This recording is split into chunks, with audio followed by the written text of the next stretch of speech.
Welcome to the West Wing Week, your guide to everything that's happening at 1600 Pennsylvania Avenue.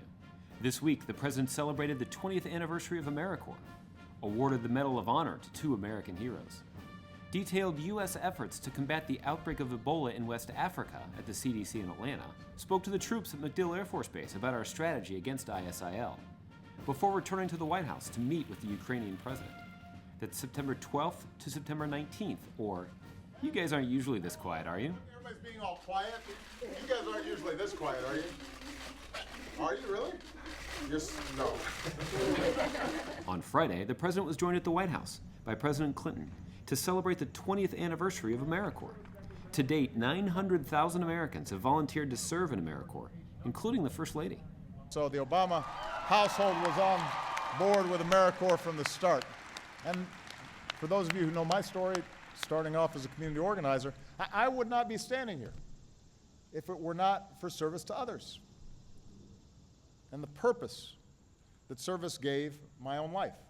That evening, the President traveled to Fort McHenry in Baltimore to see the original manuscript of the Star-Spangled Banner on the occasion of the 200th anniversary of its penning by Francis Scott Key. Over the weekend, Dr. Biden led a presidential delegation to the Invictus Games in London, an international sporting event for injured service members and veterans.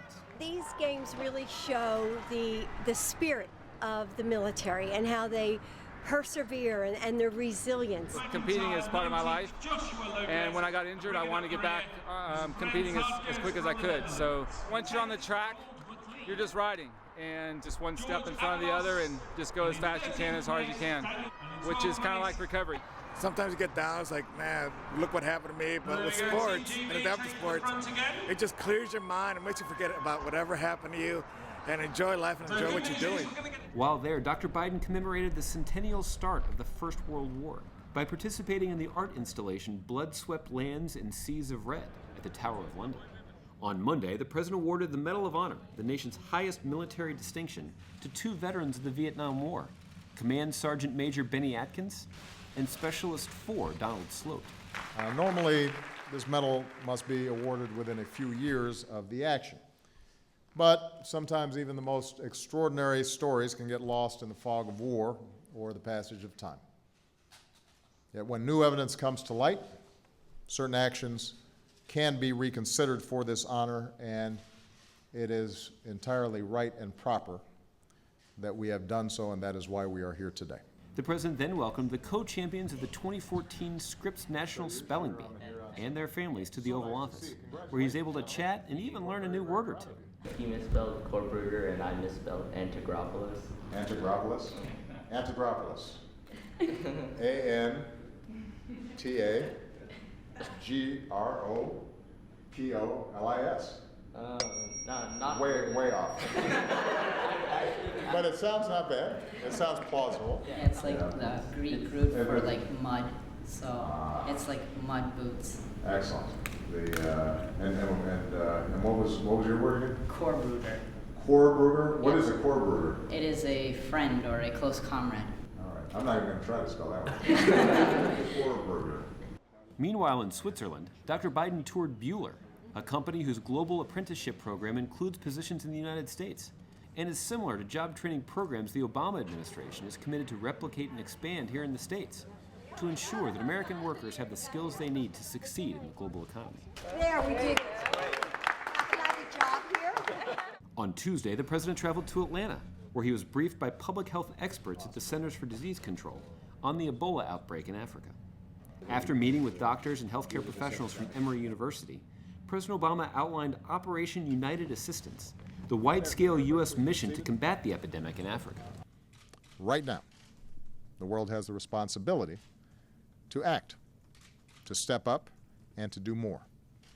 The United States of America intends to do more, to not just save the lives of families like the one I just discussed, but ultimately to make sure that this doesn't have the kinds of spillover effects that become even more difficult to control. On Wednesday, the President headed to MacDill Air Force Base in Tampa, Florida, to visit U.S. Central Command and spoke to service members about the fight against ISIL.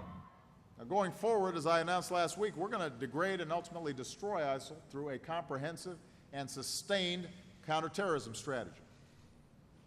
And whether in Iraq or in Syria, these terrorists will learn the same thing that the leaders of al-Qaeda already know. We mean what we say. Our reach is long. If you threaten America, you will find no safe haven. We will find you eventually. Before departing the base, the president stopped by General Clarence Tinker Elementary School to say hello to students and teachers. My mom and dad picked a channel that had you on TV. Was I on TV? Yeah. Really? I saw you on TV. You did? I'm here just to say that I'm so proud of you guys because I hear that you guys are doing really good in school.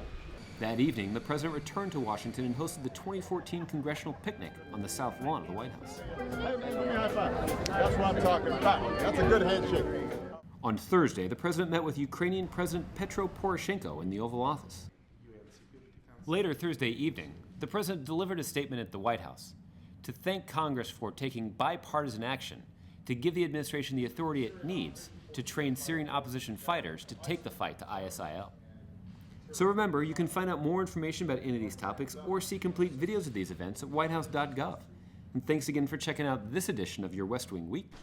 Let me just say, the first thing you need to know is when Benny and I met in the Oval Office, he asked if he could sign back up. Please, come in. I'm trying to see, maybe you have that authority. I'm just 80, can I re-enlist? You look like you could parachute back in someplace, but I think you've done your time. I think you deserve a break. How are you?